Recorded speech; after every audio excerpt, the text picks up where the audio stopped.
Assalamualaikum warahmatullahi wabarakatuh. Perkenalkan, nama saya Rizkika Triana Sofyan dengan NPM 033021111114. Saya dari kelas C semester 3. Tujuan saya membuat pembelajaran video yaitu untuk memenuhi tugas UAS atau ujian akhir semester dengan mata kuliah profesi kependidikan yang diampuh oleh dosen Pak Anwar Marasabesi. Di sini saya akan menjelaskan tentang 4 kompetensi guru. Yang pertama ada kompetensi pedagogik, yang kedua ada kompetensi kepribadian, yang ketiga kompetensi sosial, dan keempat kompetensi profesional. Nah, kita masuk di kompetensi pedagogik. Kompetensi pedagogik yaitu kemampuan seorang guru dalam memahami peserta didik, perancangan dan pelaksanaan pembelajaran, kemudian pengembangan peserta didik, dan evaluasi hasil belajar peserta didik untuk mengaktualisasi potensi yang mereka miliki. Di sini dapat memahami peserta didik. Seorang guru harus memahami peserta didik dengan cara memanfaatkan prinsip-prinsip kepribadian dari peserta didik tersebut. Kemudian perkembangan kognitif peserta didik serta mengidentifikasi bekal untuk mengajar peserta didik. Kemudian melakukan rancangan pembelajaran. Guru harus memahami tentang landasan pendidikan untuk kepentingan pembelajaran, seperti menerapkan teori belajar dan pembelajaran, memahami landasan pendidikan, menentukan strategi pembelajaran yang didasarkan dari karakteristik seorang peserta didik. Kemudian melaksanakan pembelajaran. Seorang guru harus menata latar pendidikan serta melaksanakan pembelajaran yang kondusif.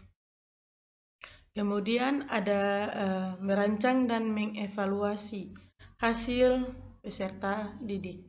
Nah, di sini secara berkesinambungan dengan metode melakukan analisis evaluasi hasil belajar agar dapat menentukan tingkat dari ketentuan belajar peserta didik tersebut.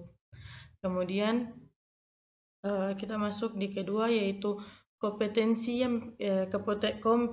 kepribadian. Kompetensi guru yang pertama adalah kompetensi kepribadian.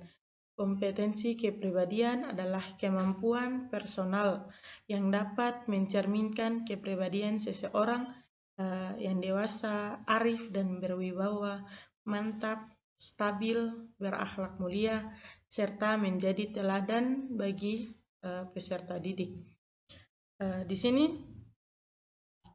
kepribadian yang stabil yaitu seorang guru harus bertindak sesuai dengan norma-norma sosial yang berlaku di masyarakat. Bangga menjadi guru karena konsisten dalam bertindak sesuai dengan norma yang berlaku. Kemudian kepribadian yang dewasa. Seorang guru harus menampilkan sifat yang mandiri dalam melakukan tindakan sebagai seorang pendidik dan memiliki etos kerja yang tinggi sebagai seorang guru. Kemudian kepribadian yang arif. Nah, seorang guru atau seorang pendidik harus menampilkan tindakan atau berdasarkan manfaat bagi peserta didik. Kemudian yang ketiga ada kompetensi sosial. Di sini kompetensi selanjutnya yaitu kompetensi sosial, yaitu kemampuan yang dimiliki oleh seorang guru untuk berkomunikasi dan bergaul dengan tenaga kependidikan, peserta didik, orang tua, maupun masyarakat di sekolah.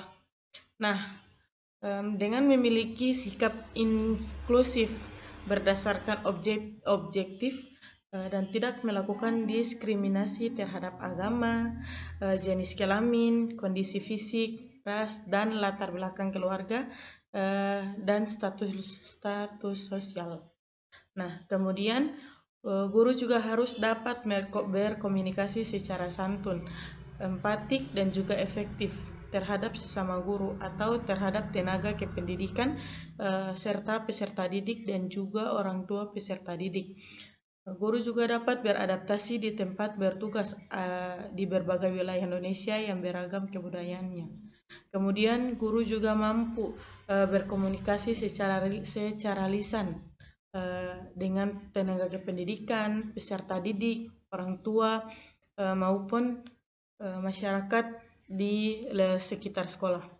Kemudian yang terakhir ada kompetensi profesional. Kompetensi yang terakhir adalah kompetensi profesional, yaitu penguasaan terhadap materi pembelajaran dengan lebih luas dan mendalam, mencakup penguasaan terhadap materi kurikulum, mata pelajaran, dan substansi ilmu yang menangui materi pembelajaran dan juga menguasai struktur serta metodologi keilmuannya. Nah, pada penguasaan materi yaitu konsep, struktur, dan pola pikir keilmuan yang dapat mendukung pembelajaran yang dikuasai oleh seorang guru karena harus profesional. Kemudian penguasaan terhadap standar kompetensi. Di sini penguasaan terhadap standar kompetensi dan juga kompetensi dasar terhadap setiap mata pelajaran atau bidang yang dikuasai oleh seorang guru. Kemudian ada melakukan pengembangan materi pembelajaran yang harus dikuasai oleh seorang guru, harus juga dengan kreatif. Kemudian melakukan pengembangan profesionalitas secara berkelanjutan dengan melakukan tindakan yang relektif. Kemudian ada menggunakan teknologi dalam berkomunikasi dan melakukan pengembangan diri. Nah, mungkin itu saja yang dapat saya sampaikan. Sekian dari saya. Assalamualaikum warahmatullahi wabarakatuh.